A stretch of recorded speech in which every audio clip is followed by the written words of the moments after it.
You're watching BBC News. Haiti does not have a single elected official. The legislature sits empty. The country's been in freefall since July 2021, when Jovenel Moise, president at the time, was murdered. And it is worsening by the day. The police are outmanned, often outgunned, by the gangs, despite US assurances that it is supplying the police with equipment, resources and ammunition.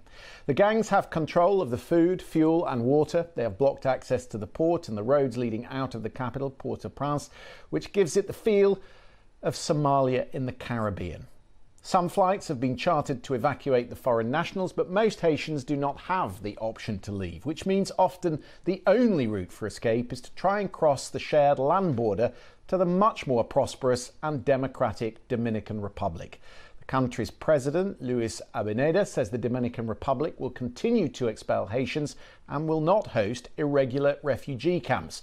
He has called on the United States and the UN to do more to help solve the crisis in Haiti. Let's speak then to Roberto Álvarez.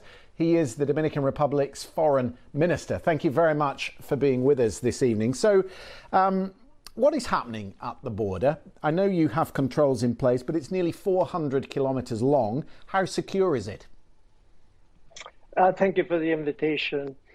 The country is quite secure, but at a very heavy cost to our government.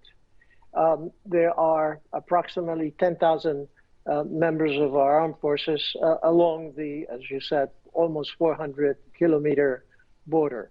So it is not only a heavy burden to our budget, but also in terms of movements of populations for the binational markets that are essential for both sides of the border, but particularly for Haitians. So crucially important to your economy and to your security. Do you have any confidence in the US plan?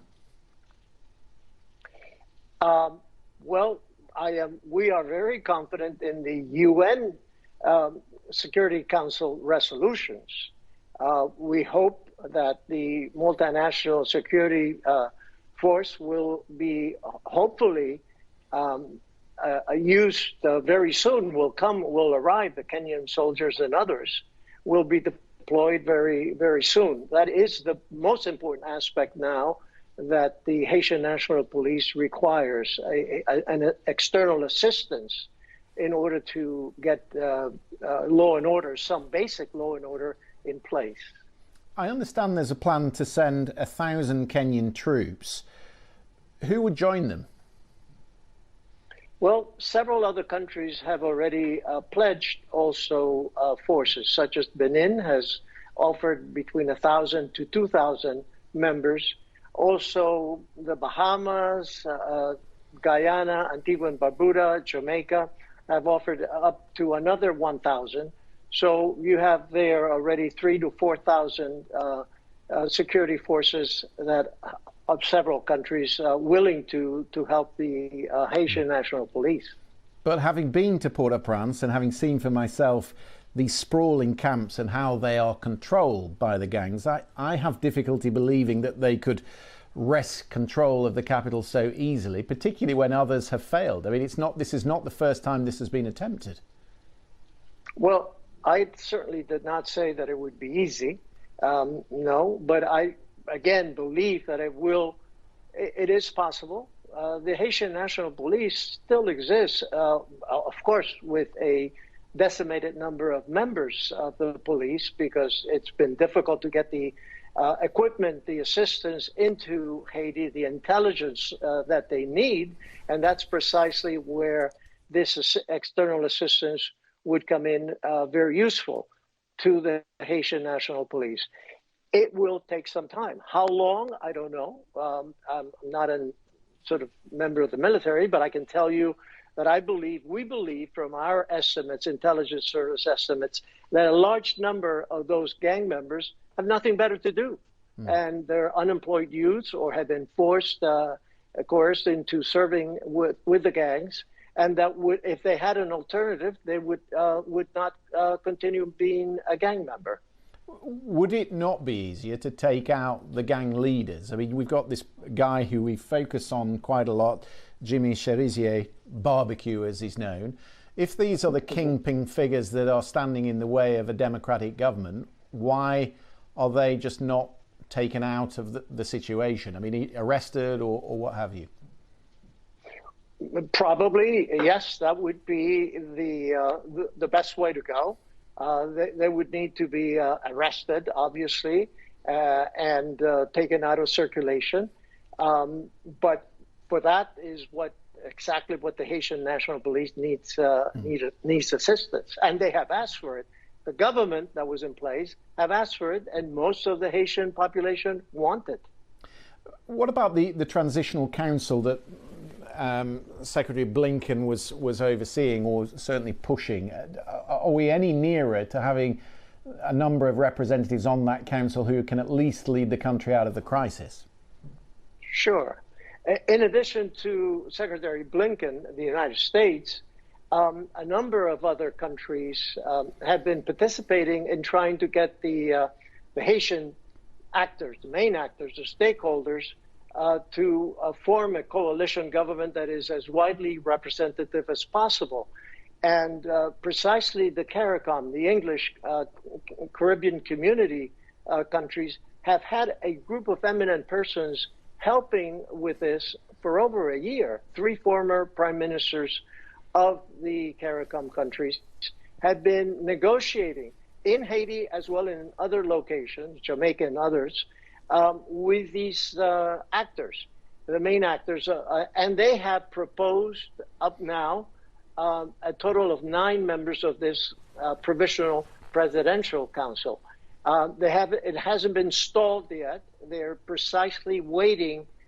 The external actors are waiting now. CARICOM, the United States, Canada, France, and others are waiting for this provisional council to do 2 things. First is to select amongst the 9 one who will be the coordinator of that presidential council, number 1, and 2, to submit a name for a prime minister. So that is right now what is happening before the council is installed, hopefully as soon as possible. And what would be the priorities for that council in the first instance? Establishing security in the country, the conditions so this multinational mission can arrive, for which basically the most important thing now, after setting the provisional council in place, getting it into sort of installing them in office and getting some sort of legitimacy in place. Then after that would be getting the financing, which is still, there are a lot of pledges, several $100 million in pledges, but getting that money, hard money, deposited into the UN Trust Fund. You've appeared 9 times before the Security Council, pleading with them to get involved. Are you angry, frustrated that some of the big powers, France, the United States in particular, have not prioritized this? You know, sometimes we get pounded, particularly by the international press, for not doing more in terms of humanitarian assistance to Haiti. Let me just say that no one has done more in humanitarian terms than the Dominicans. The Dominican population and the Dominican government over decades, whether it was at the last earthquake about 2 years ago or the 2010 earthquake, in which the Dominican population went into Haiti to assist in every way, food, water, any way that we could help. So Dominicans have been shouldering the brunt of the Haitian situation, of the conflict, of the needs over decades. And we've been calling, that's why I've been to this, as you said, the Security Council 9 times, is to call the attention of the international community. Why? Because until the violence has gotten under control, there's going to be a humanitarian crisis. You can't produce any food in Haiti under these conditions.